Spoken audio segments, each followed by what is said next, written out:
Good afternoon. So I run an education company, and I think my mandate really in these next 3 to 4 minutes would be to just tell you a little bit about the typical, hopefully typical, but at least personal challenges one has when you start a social business. So what Avanti does is we're trying really hard to do to education what people have, Arvind Netralaya or Narayan Hridayalaya have done to healthcare, which is use process, use templatization to get the cost of education down really, really low, and as a consequence, be able to afford to be able to give students affordable, high-quality education. We work mostly in the high school space, and at this point, almost entirely in prepping kids for college entrance exams. So I think there's three broad themes that I would love to bring up here. One is that when you're an entrepreneur, and I've been an entrepreneur before, but when you're a social entrepreneur, I think the challenge is one of an identity crisis, which is you are a for-profit business, you are in the business of making money. But I think more than, and often I think the fallacy is to believe that you're also in the business of generating impact. But I think one of my big learnings has been that more than in the business of generating impact, you're also in the business of creating huge amounts of scale, as Abhijit talked about. So I think this identity crisis between in the short term or medium term, are you moving towards a 2-year, 3-year exit where you make a lot of money? Or are you willing to stick it out for 10, 15, 20 years if it takes that long to build a really giant company? And that really becomes your only exit option. So I think this is one of the big challenges, which is drawing that line and saying, am I going to be in this for the long run? Because it does take a while to build large businesses.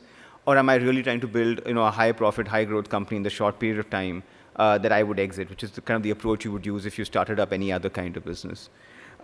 This kind of feeds into employee hiring and motivation, because I think as a social business or a business that works with people who have less, it's relatively easy getting your first 4, 5, 10 employees, because they'll normally come in being incredibly enthusiastic about solving the problem you're trying to solve. But we are now, say, about 100 people, right? When you get to about 100 people, it's very, very hard to go out and hire everyone to be extremely mission-driven. So you're competing in the marketplace with every other startup, right? So when I go out and say I'm hiring people into an education startup, most of the employees I'm looking to hire are looking at this as an alternative to going to another education company at least. So I think making sure that your mission, the excitement about scale, the excitement about doing something really large, maybe a little bit slowly, is something that needs to be communicated constantly, and is something that's quite challenging to do with employees, because you can't go out and use the line of you're saving the world beyond a point. I think it really has to be positioned as you would position incentive structures to any other employee, about saying this is an exciting business, it's a little bit slower, but it could be really, really big. And I think the third, and Abhijit probably knows more about this than I do, and almost all of us have gone through, is raising capital. Again, I think a lot of conventional wisdom doesn't quite work in these businesses, because you have to be quite mindful about the fact that given that you're going to operate at relatively small unit economics, or less attractive unit economics, and your only method of making large amounts of money is to scale very quickly, it complicates in many ways how you think about raising capital. The highest valuation at every point in time is not necessarily the best tactic, and this is true for for-profit businesses, but it's truer for ours, because you have to make sure that in a year's horizon or 2 years horizon, you can raise twice as much money.